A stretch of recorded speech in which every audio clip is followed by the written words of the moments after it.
Hi, my name is Anne McElhenney. And I'm Phelan McAleer. And welcome to the Anne and Phelan Scoop. It's week 9 of the lockdown. Yes, or is it week 99? We don't know. We have a great show, really great show today, full of interesting details and interviews. We're going to be joined a little later by the columnist and writer John Waters, who has been fighting against the lockdown laws in Ireland. Yeah, exactly. So Ireland has even more draconian laws than California. And Ireland is very similar. It's unlike a lot of countries in the world, it actually has a written constitution. So he took a constitutional challenge, which let's hear how that went in Ireland. But we spoke to John earlier, and since we spoke to John, I had to go to the hospital. Nothing dramatic happened, but I have an eye problem, and I had to get an injection in my eye. So that's why I'm wearing the sunglasses, not because I've just got out of rehab. But actually, I've had this really weird experience, which I was just telling Phelan about. So I just went to the doctor. The eye doctor is in Beverly Hills, and I'm driving along on my own, and I see this huge billboard, and it was like being in one of those movies where the world's come to an end. So you look at the big billboard, and it was, Rob Lowe was on the billboard, and it's about a show he has about this book he wrote, Stories I Only Tell My Friends, which actually is meant to be a really good book, by the way. And so it's advertising him doing a one-man show about this book in the Marengo Casino, good times. And the poster is for March the 28th. Obviously, we're right in the middle of May now. So two things. One, I was driving thinking, okay, that show never happened because obviously of the lockdown. And secondly, I was thinking they haven't even taken down the billboard because shows aren't going on, nothing's happening, there's nothing to replace it because they don't know what to put up there. Anyway, kind of weird. It's like the end of the world. Anyway, Phelan, what else is happening in today's show? A revolution is coming in California. We show the evidence of that the people of California may be having had enough. And shots fired. Sorry, I've been ordered, by the way, not to get excited. But shots fired, Phelan. Shots fired. There's a far left journalistic civil war going on in the pages of the New York Times, and we ask the important question: why does somebody have to win? Can't they both lose? Yeah, exactly. But we're going to start today with the fight back. The revolution has started, and by the way, it started here in California. Can you believe it? So, just to give you some background. So the beaches in California had been closed. But now they're sort of reopening. And of course, because nothing makes sense here and all these regulations are really nonsensical and illogical, here's the rules that they have right now. The beaches are open for activities. And you're not allowed to sunbathe. You're not allowed to sit on the beach. We pushed back a little bit on that ourselves, I have to say. We were building sand castles with a special 2-year-old. But so they've closed, as I said, you're allowed to go swimming. But here's the other weird thing they've done. They've closed the car parks. So when you get to the car park, there's all this ticker tape. We're lucky enough to we can walk to the beach. But they've got this ticker tape, right? And someone has spent an enormous amount of energy and time putting the ticker. No. You know what they call that? Police tape. Like the police crime scene tape. What cautions written? Caution, police. The yellow tape, and also like those sandwich boards. They've got these sandwich boards up. So let's have a look at what happened. But guess what happened? And we took a little film of it. Yes, as you can see there on that video, and if you're listening to this on podcast, you can watch this on YouTube. Yeah. Someone has knocked over the sandwich board. Not us, by the way. Normally, lots of people have. Normally when I say someone, it's always me. No, it wasn't us. And they've ripped down the tape and parked their cars there and went to the beach and enjoyed it. And it's great to see people fighting back against crazy rules that have no basis in science. And there's a serious aspect of this. There's a terribly serious aspect. Someone was lost on the beach yesterday. A man is still missing, I believe. He was there on the beach with his family. Believed drowned. But he was in the water, and the water was very, very, very rough. Most people were not in the water because it was too dangerous. Was he in the water because he was told you can't be inactive on the beach? Was he forced into the water? Did he lose his life because of this stupidity? So basically, it was him and his son, and his son is like 10 years old. The son was saved. So we don't know the exact details of it, but we know that he was in the water, and most people would say, don't be in the water, and we actually spoke to people who said, I went in for 2 seconds and realized, this water's not good. But if you don't know the ocean, if you don't know how it works, it's a dangerous place. And was he forced in there because of the rules, the unscientific rules?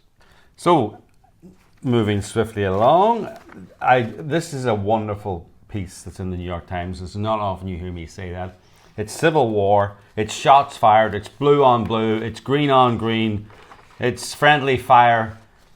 Okay, who is this article written by, Phelan? This article is written by Ben Smith, who is one of the founders of BuzzFeed, and he gave his name actually. Well, let's read the article first. It's about Ronan Farrow, who really founded the Me Too movement with his expose, his journalistic expose, and this is a takedown of his journalism. This is an attack on Ronan Farrow from far left Ben Smith, who's a columnist in the New York Times, but Ben Smith originally cut his teeth founding BuzzFeed.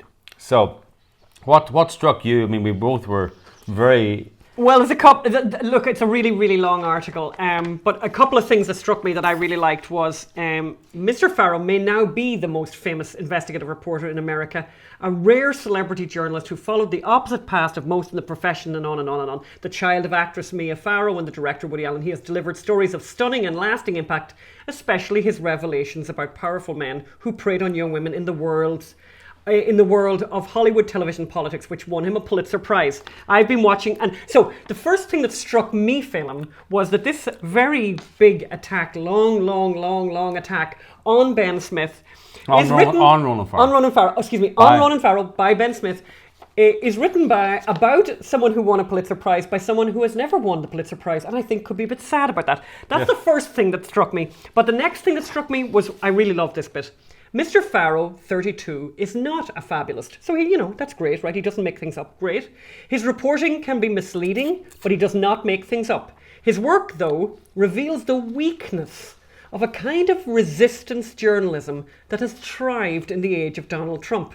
That if reporters swim ambly by with the tides of social media and produce damaging reporting about public figures, most disliked by the loudest voices, the old rules of fairness and open-mindedness can seem more like impediments than essential journalistic imperatives. Yes. And that strikes me as particularly interesting coming from Ben Smith. But let me tell you what I like about Ben Smith, about this article. He also said things like, because if you scratch at Mr. Farrow's reporting, as long as you don't scratch up anything else from Mr. Farrow's. Please. In the New Yorker and in his 2019 bestseller, Catch and Kill, Lies, Spies, and a Conspiracy to Protect Predators, you start to see some shakiness at its foundation.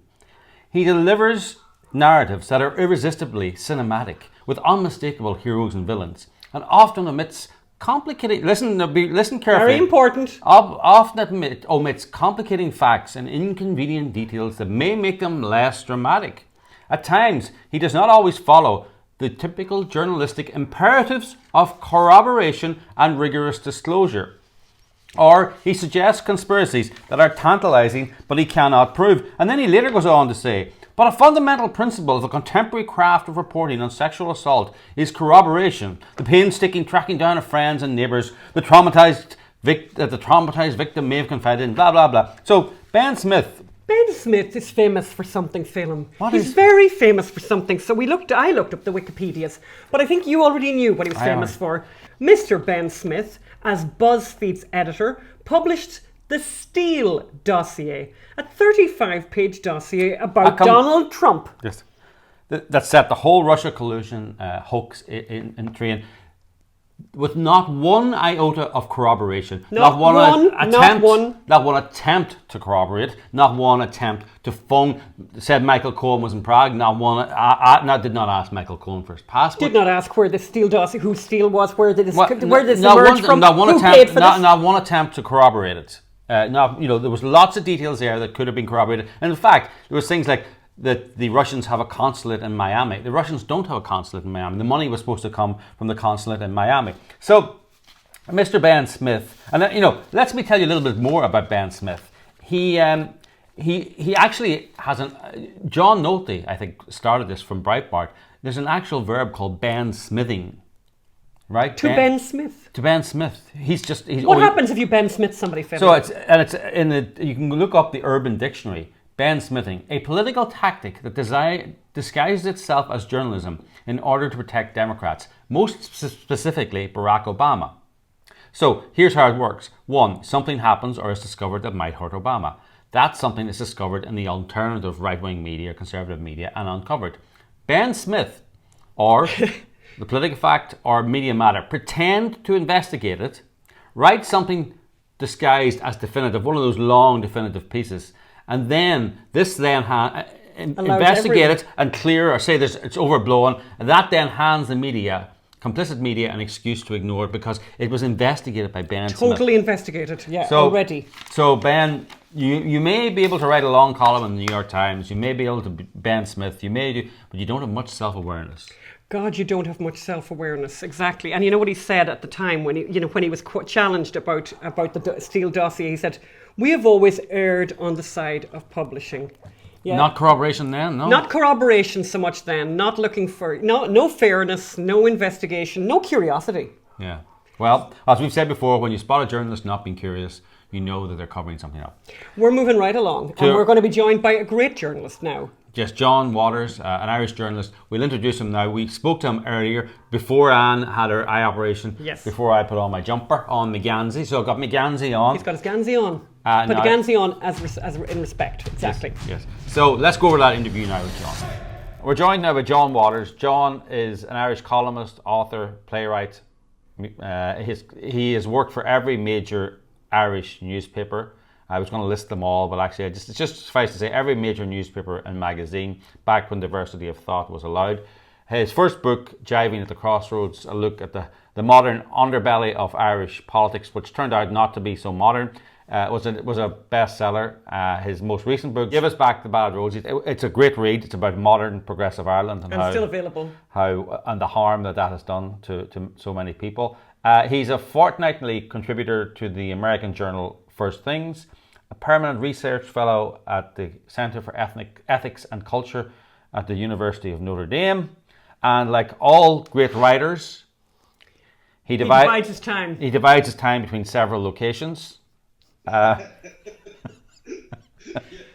Dublin, Sligo, yes, elsewhere. Mostly, he needs that line at the bottom of all of his bios on the label of the book. I once wrote an article about this. John Waters divides his time between Ireland's capital Dublin and Sligo in the northwest of Ireland, where we also have a house. And if it wasn't for this panicdemic, we would be there meeting with him and plotting with him. In your time there now, would you? Yes. Yes, we would be there. Exactly. Yes. And John is also famous for being a jam maker for many decades. One of Ireland's leading jam makers. Exactly. Yeah. Or let's translate this for our American audience, jelly. Oh yeah, what you guys call jelly, yes, which we call jam, yes.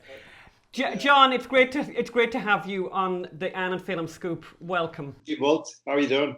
We're grand. So you have recently taken legal action to try to... Well, you've taken legal action against the Irish government because of their response to this pandemic. Can you tell us what happened and why did you do that?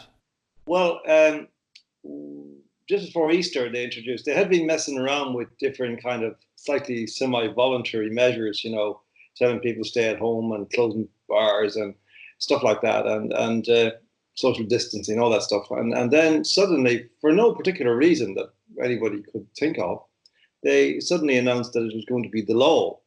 And the police, what we call An Garda Síochána, the guardians of the peace, were on the roads and the streets all the time, interrogating citizens, stopping them, asking them where they were coming from, and then where they were going, which doesn't seem to be all that relevant to how they're feeling or if they're unwell or whatever. And all this stuff. And it just suddenly, before Easter, now it was only for a very short time, we said, okay, well, this is interesting. But then they announced on Good Friday that it was going to be extended for another 2 weeks, and that they had legislation which allowed them to do this up to November. And so with my friend Jim O'Doherty, who's also a former journalist, I'm a kind of a former journalist, really. I think, certainly in Irish terms, I got so disgusted with the whole thing here. It just became so corrupted. And Gemma, similarly, she was an investigative journalist with a different newspaper. And we've been kind of friends for a few years now. And she and I got together and we decided we're going to make an application to the courts for a judicial review of this legislation. Because the strange thing about this, or not strange, I don't know, this is kind of quite common actually in the world. Normally there are safeguards in parliaments and in processes, legislative processes for legislation that's kind of excessively draconian because, for example, it offends against the constitution of the country or whatever. And we have nominally we have an opposition in our parliament. They just sat on their hands throughout the whole thing. In fact, the entire debate wasn't a debate because it was all fixed between the party leaders, and there was like only 30% of the representatives that were in the chamber when it was passed. It wasn't even voted on. There was no debate. Then it went to the president, and he's supposed to vet it. The only thing, the president of Ireland has one job to do, and that is to read legislation, and if it's in any way potentially unconstitutional, to call in the Council of State, have a chat about it, and then refer it to the Supreme Court. If ever there was a piece of legislation that was clearly, I mean, I say an illiterate man on a galloping horse could have seen passing the road, just that it wouldn't look at the first page of it, would have said, oh boy, that's really unconstitutional. Because it actually attacks, I mean, we don't actually have a formal Bill of Rights in Ireland, like over in the States or in Britain. But we have 5 articles in the Constitution, starting 40 to 44 inclusive, which are in effect our Bill of Rights, which deal with fundamental personal rights, rights of liberty, rights of free assembly, free association, religion, religious practice, education, property, all those really personal things, which are not actually rights which are, as it were, raised up by the Constitution or by the state or by the government or by the people even. They're natural rights which come to all of us, and which can only, well, they can be in Irish law, in Irish constitutional law, derogated in certain extreme circumstances, in war, in times of war or armed rebellion. And that's been a big controversy over the years, because there have been some attempts to broaden that scope to allow for other forms of emergency without necessarily thinking at the time of pandemics. But at every turn, this was rejected by the political class of the time, the political leadership of the time, and really disapproved of by the courts, who warned about it going way back nearly 100 years, were warning about it, because it was in the old Constitution of Ireland, the 1922 Constitution, ours now dates from 37, there was a provision for martial law, in effect, and tribunals which could try people in military tribunals, which could try civilians, and there was no appeal, and they could actually hang you if they decided to. But there was this is a time of enormous turmoil in Ireland, and there was really serious concern that it would be if this was extended, that it would be seen as a very tyrannical instrument in the hands of the wrong people. And now, into 2020, because of the flu, essentially, as we now know, because that's the measure of this COVID-19, in numbers terms, and in terms of the antibody tests that are being done, the serology tests, this is actually, numerically speaking, at least, if not otherwise, the flu. And we have introduced, in effect, martial law. So we said, to hell with that, we're going to take it on. So we took this action, but we had to apply. In order to get a judicial review, you have to apply that's the first part. So we applied ex parte. Normally, that they just read your papers and say, okay, that's okay. That case is, there's a meritorious case, an arguable case, and then it goes on. But this time, the judge decided to call in the other side immediately. And instead of actually just arguing out the question of whether we had an arguable case, which, again, the blind man, the illiterate blind man on the galloping illiterate blind horse, have said, sure, they start fighting out the main issue. And of course, we weren't there. We were two citizens. We had to get leave for judicial review in order to be able to approach the kind of people we needed to be our witnesses to make the case substantively. So we were there simply to show this is unconstitutional. And the court agreed it was unconstitutional, but said we hadn't proved that it was disproportionate.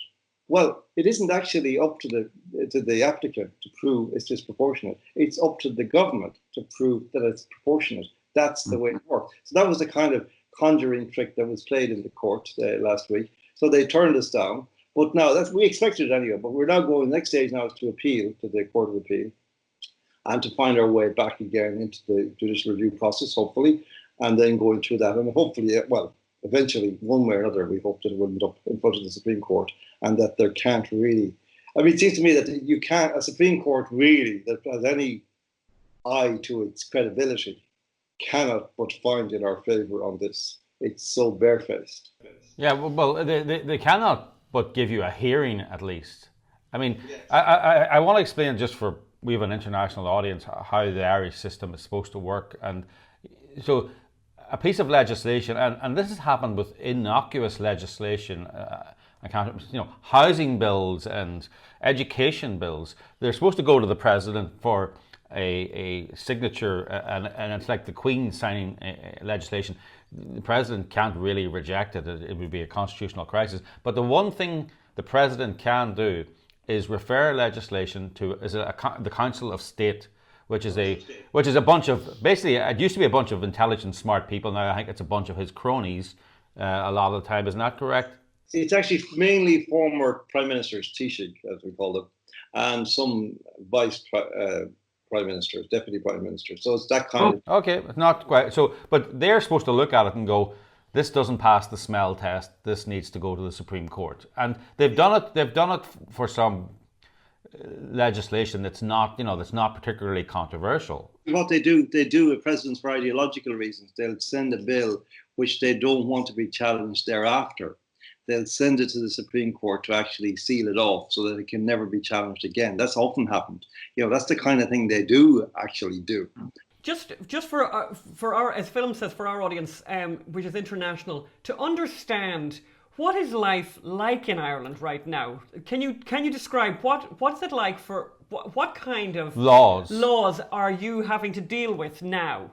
Well, there are laws that actually, if you go out on the street, they've changed. Actually, it's very interesting that, and since we actually took our action, they've actually toned it down a bit. But it was getting quite rough for a while. I mean, there were actually police officers searching people's shopping when they would emerge from the supermarket, to see if they had non-essential items in their bag. What was non-essential? Well, that's not spelled out. A box of chocolates maybe might be non-essential. A loaf of bread obviously would be essential. Perhaps butter. You're entitled to buy either jelly, jam, whatever you call it over there. And also if you didn't have enough things. I mean, I've seen with my own eyes an old man with a pint of milk and a packet of biscuits, or or whatever. Cookies, as they call them here. Being harangued by a police officer for simply, making a frivolous journey to the supermarket. But also, there was a bit of, older people, over 70s, there was some dispute over this. In fact, the government put out the idea that over 70s couldn't go out at all. Mm-hmm. But it turned out this was completely bogus. They didn't have this in the legislation, nor could they have put it in the legislation.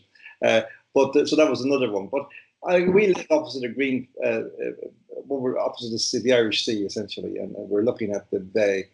And there's a green patch in front of it, and the weather's been very nice over Easter here. So there are benches and people lie on the grass and whatever. And the cops are moving them along, for the first few weeks, wouldn't allow them to stop. Even elderly people sitting down for a rest on a park bench were told to move along. You're supposed to be taking exercise. This kind of unbelievable stuff, really. So there's all that kind of really petty stuff. But and you also have, John, isn't it right that you had something where people couldn't travel further than 2 kilometers for a while, and then they changed that because of the science to 5 kilometers? Is that correct? You couldn't walk, actually. You couldn't walk any more than 2 kilometers from your home. And you could actually drive further, provided you were going to the supermarket. How they knew this? I suppose that you were supposed to tell them the truth or something. I don't know. Maybe I was expecting them to turn up with Bibles on the checkpoints and asking you to swear on the Bible that you were actually that's right. Supermarket. It was that level of nonsense. But the interesting thing was the cops didn't even know the name on the legislation they were using to stop people and interrogate them. And when anybody started getting bolshy with them and asking them, you could see most of them didn't know. And people started bringing copies of the Constitution with them in their cars and just waving the Constitution at them and just driving on, then there was a situation when one of the early days that we were in court, there was literally like a ring, and it's a terrible cliche, but really the first time I've ever seen a ring of steel around the forecourts building.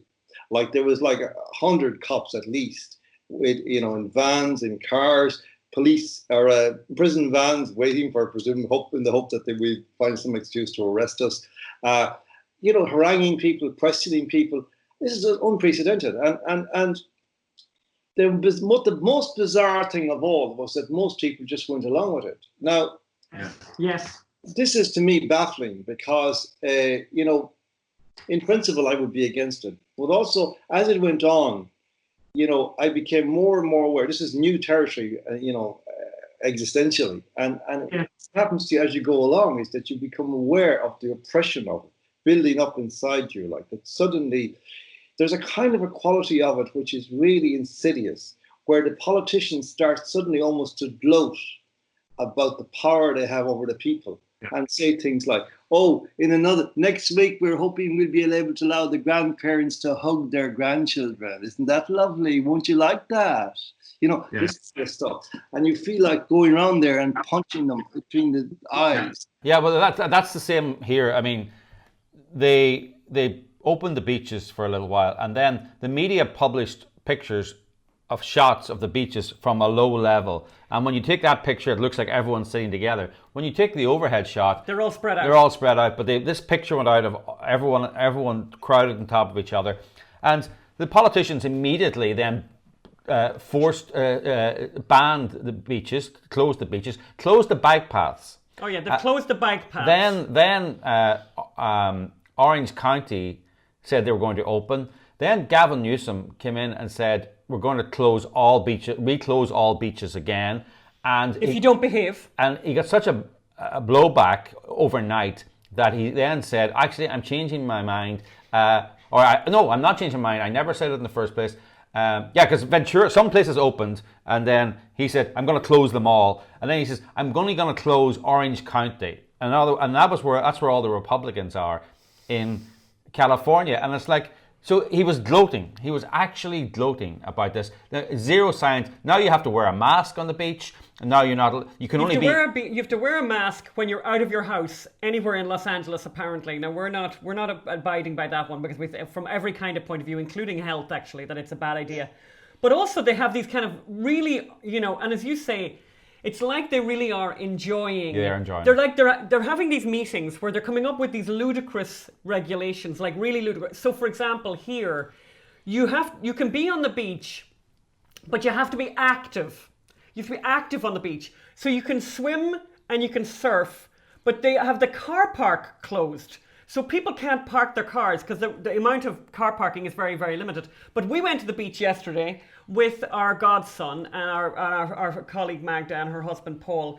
And we were there and we were active. We were making sand castles. It's an active activity there, John, right? And the woman came along in her big SUV, this woman who was Parks and Recreation, I think. Parks and Recreation, and stopped us. And I had a conversation with her. I immediately said if she would like to arrest me, arrest me. I said, we need to get out. And she said, my job is just to tell you, I'm not arresting anyone. And I said, well, thank you for letting me know. And, it's kind of funny, right? But the woman beside us, there was a woman a few yards away from us, an English woman. She was wearing a mask. She was on her own. And she said she suffers from depression. And I really believed her. And she said, I've been in for 2 months. I need this. I need to sit on this beach. I need to look at the waves. This is all I've got. Yeah. And I really, that's the sharp edge of all of this. That's the really sharp edge of all of this. 100%. I mean, this is the thing. Our beaches were closed as well, and there's one up the road there which has been barred. I mean, I've never seen so much iron fencing around this small area of beach. Like, it's just, where is the money coming from? This is where it really, you're dead right. I mean, it's these moments. I mean, one of the most shocking things for me was, in fact, probably the most shocking thing was that because the one thing they didn't do in Ireland was do the most obvious thing, which is, to shore off the old people's homes, the nursing homes. So now we have 62% of the deaths in Ireland are happening in nursing homes. Now in New York, where only 80%, they have a major scandal, and only 18% of the deaths are there. And there's a big, big scandal emerging there. That's going to do serious trouble to Cuomo there, I believe. But what's actually happened here is, to my mind, absolutely barbaric and probably the most unforgivable thing, that old people are dying in their beds in nursing homes, and their families, their loved ones, their wives, their husbands are allowed nowhere near them. Can you imagine such a thing? Can you? What kind of animals would do this? The animals wouldn't do this. Sorry, that's a defamatory of animals. I apologize to animals. Yeah. I do apologize to animals. these people are scum beyond anything I've ever come across, because they actually are gloating about this and, you know, feeding out these little concessions every couple of weeks while people are fundamentally tortured by what is happening. This is shocking. Now, more and more as it's gone on, I have become aware of there's a form of, first of all, there's a form of hypnosis that's going on here. Really, there is on television, because the media are fundamentally corrupt. In Ireland, we have, you know, only one really major television station. There's another minor one, and there's two channels. The national broadcaster. They're just feeding out propaganda all the time. Fear propaganda, fear porn, to frighten people. People are terrified. They're going around with big masks on their faces, like they're afraid to go outside their door. And there's nobody knows anybody who has this condition here in Ireland. Nobody. We've met nobody. We've heard of nobody that we know. There's no evidence that it actually even exists in terms of your real, everyday, ordinary life around the place. And yet people are absolutely terrified out of their skins by this fear porn on the media. And so there's all kinds of devices they use to do that, you know, and it's actually, a friend of mine is a hypnotherapist, and I've written an article for a website. It's Lockdown Skeptics. It's in the UK, because the people who are fighting the case over there, we're kind of combining their energy. And if you just go on there and just type in the word hypnosis, you'll find the article. And it's about how it's actually done, because he explained to me the whole thing. And it's done with all kinds of symbolisms, like the masks, which, you know, when you put it on before you go out, it puts you in the fear zone. You know, that's the whole thing. And then when you walk around the paths, there are these chalk figures almost in paint. Two people, two matchstick men, as it were, like 2 meters apart, and the arrow between them going 2 meters, what 2 meters looks like, you know, because we need to be told that, don't we? But the matchstick men in white are like nothing so much as the chalk mark that the police investigators put around the corpse of the victim. And that's the idea. So every 100 yards, every 100 meters, you see that it's drummed into your head, you know, terror, terror, terror. And then you come home and you take off your mask and you wash your hands, so you are freed for the moment from the terror because you're in your home. And this kind of stuff, it's so insidious. We need a major cultural tribunal to put to trial these people, because this can never be allowed to happen again. Never. That was my question to you, was, you know, is there any possible silver lining to this? You know, have we learned something? Is it possible? You know, I think for sure there will need to be some kind of tribunal, because, you know, we're going to have to take account of what did we do when this happened, what really happened, why was, you know, how did it spread, all this kind of stuff. And, you know, did we react correctly to this? Because maybe it might happen again or whatever. Is there any possibility that we might see, you know, an enlightenment of sorts happen here, where people realize, you know, that because the economy has been so destroyed in many ways by what's happened here, that there has to be a reckoning where people say, you know, and as people start to understand as well the damage, for example, again, the mental health damage. I know just anecdotally from a friend in Ireland who reported in the local papers around Fermanagh and Cavan, 4 young people had taken their lives in the last 3 weeks. So when all of that is there any possible silver lining here? Okay, well, allowing for the fact that in Ireland we have a very corrupt media, I mean, and allowing for the fact that also factoring in that the consequences of this are going to be horrific. Like, I saw a graph from the United States the other day of the various depressions and recessions that have happened over the last, say, 80 years. And you have basically, even the worst of them is 2007. So that's kind of like, you know, it's kind of a U almost, right? The other ones are lesser U's. The one for 2020 is a red line going down, down, down, down, down to the core of the earth.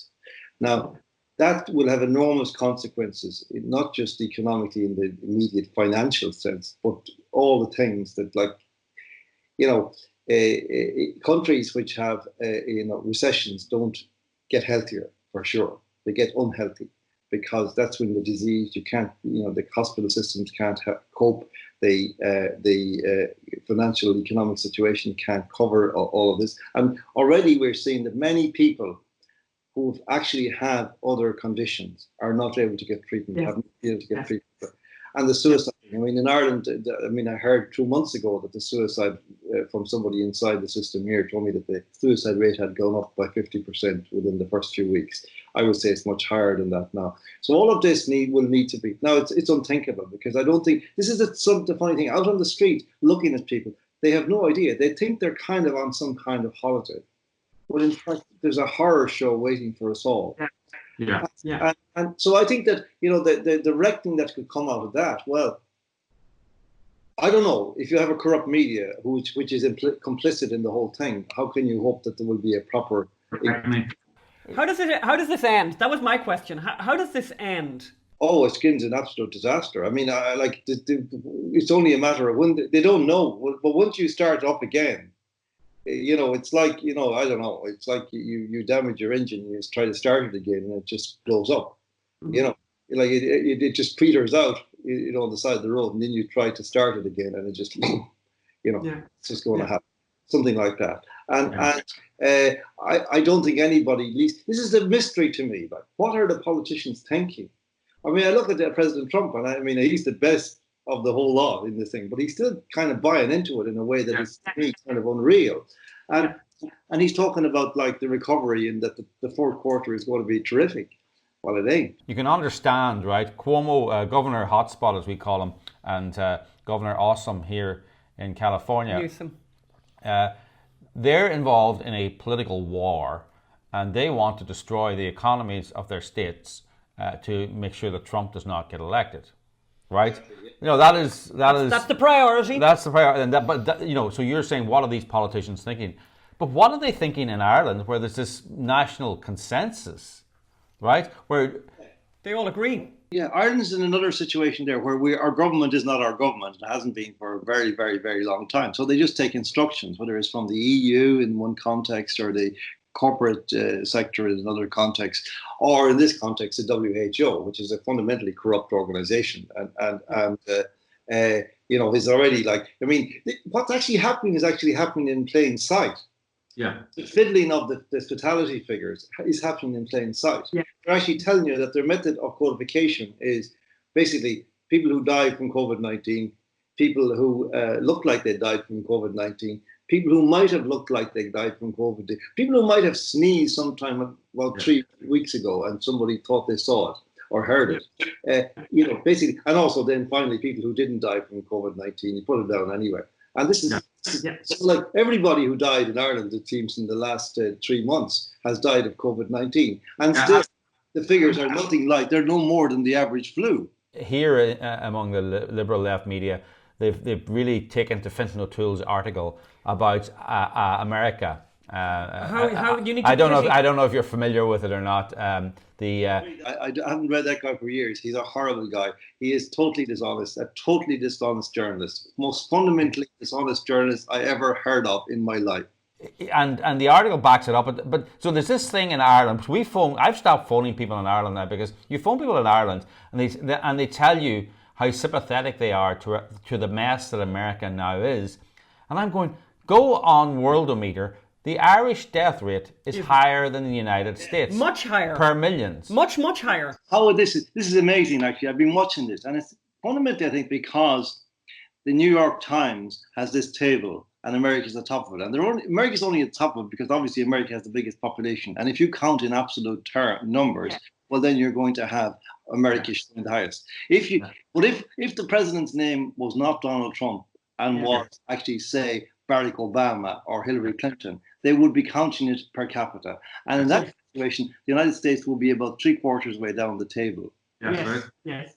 And the UK and Belgium, and Ireland, Netherlands, would all be above. All above it. So Fintan O'Toole wrote an article saying, we used to, sometimes we liked America, sometimes we hated it, but now we pity it. For the first time, we pity it. And it's like, as you say, it's a fundamental, because these people are smart enough to understand per capita. In fact, they were smart enough to understand per capita when Trump was boasting about the record number of tests. Or when they were criticizing America for the lack of tests, they were saying, yes, America might have done more tests, but per capita, it's actually it's a terrible performance. And now they've dropped the per capita analysis to the total analysis to make America look bad. And what they don't tell you either is that most of the hotspots are Democrat-run states. Yes. Governor Hotspot and Governor Awesome. Yeah. Yeah, so I think anybody looking objectively can see that Trump is doing a really good job. I mean, I don't know about the ventilators thing. He seems to have more ventilators now than they're going to need for the next 1,000 years. Sending them to India now. But now it turns out that the ventilators are actually harmful, it seems, because they actually damage the lungs and so on. They're not the right treatment at all. Anyway, that's another story. But the amazing thing about this is that people in Ireland are, as you say, our figures are higher per capita than America's. And people are actually, they're going around telling each other, isn't it terrible what's happening in America? Isn't it awful? Isn't it really, oh, that Trump, he's such a terrible man. This absolute gibberish. And again, that comes from the media. Philip O'Toole writes for the newspaper I used to write for, the Irish Times, which I left in disgust 6 years ago, partly because of his behavior. He's an appalling individual. People in America should really wake up to this guy. Do not read this gibberish. He's an idiot, and a very sinister idiot at that. So I want to talk about a different story, move on to a different story. There was an article in the Irish Times, actually. They've written sympathetically about parents, so-called parents, of 1,000 surrogate babies are now stranded in Ukraine. And the poor parents, and if you're listening to this on podcast, I'm doing the quote air marks. Quotes on the parents, yeah. And so the rich, upper to middle class people go to places like Ukraine, and by whatever arrangement they do it, they're so-called surrogate babies. And how many of these are actually surrogate babies and are not babies buying babies, exposing vulnerable people who with the smallest help could have different choices. This happened in Ireland in the 50s when vulnerable women had their babies adopted for money, and it was the church was very much involved in that. And at the Irish Times, you can't open the paper, but they're talking about the mother and baby homes now. What about the mother and baby homes in the Ukraine that Irish parents, Irish middle class, respectable people are fueling? And what do you think about the way it's being reported? And it's all around the world, by the way, that they're buying these children. I've seen the story and I've seen the video of the babies. I mean, it's the most horrific thing, really, to my mind. That this is like a metaphor of our society and what's become, that human beings are turned into products to be bought like in a supermarket. This is like a baby supermarket or something, And I mean, this struck me. I mean, during our gay marriage referendum a few years ago, I used to say to people, "Oh, so you're a liberal, yeah? Yeah. So you're that means you're in favor of poor. You're in favor of women, yeah. You're in favor, particularly of poor women. You're supporting them, and particularly poor brown-skinned women, say dark-skinned women. Yeah, you're all for that, yeah. And you also support, say, gays. Okay, well that's great. And then so two gays, like one a lawyer, one an accountant, with maybe 500,000 euros a year between them, decide they're going to buy a baby, and they go to somewhere like India or Ukraine, and they purchase a baby, and then they give maybe like 2 days' wages between the two of them for this baby, and they hire the life of the mother for whatever length of time, and she's put into this so-called hospital for several weeks or months or whatever it is, and she's there, and then the baby's taken from her and given back to these two, and this used to be called like trading in human flesh, which used to be called things like slavery, right? And you support this because you're what? You're a liberal, right? So this is where we are. This is the monumental metaphor that we have generated now of the filth that our culture has become as a result of this thinking, which has basically turned the human being into a kind of a machine for producing other machines. And as we enter now into the new AI world, that's kind of going, and all this lockdown stuff. There's a whole theory which I don't necessarily fully subscribe to yet. And I say that yes, because I don't ever sign up to everything until it's 100% proven. But it's certainly plausible that there's something about this that is actually a kind of a power grab in order to change fundamentally the way we think about reality, the expectations we have about reality, about our place as human beings in societies. And all of this seems to be of a piece now. So that story struck me when I saw it, and the way it was reported. You're so right. I mean, this is like, they've been going on now. There've been movies about, babies who were brought up in these mother and baby homes. Philomena won an Oscar.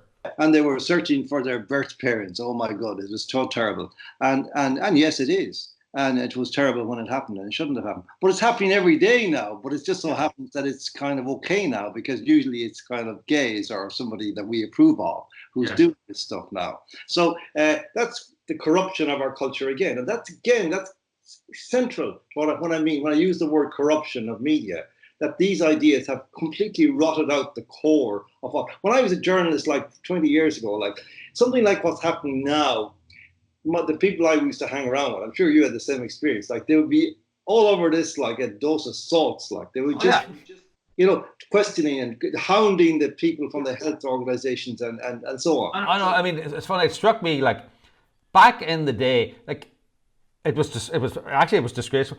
There was wars between newspapers and media outlets, and I don't mean journalistic wars. I mean there was people getting punched in pubs, right, and in streets.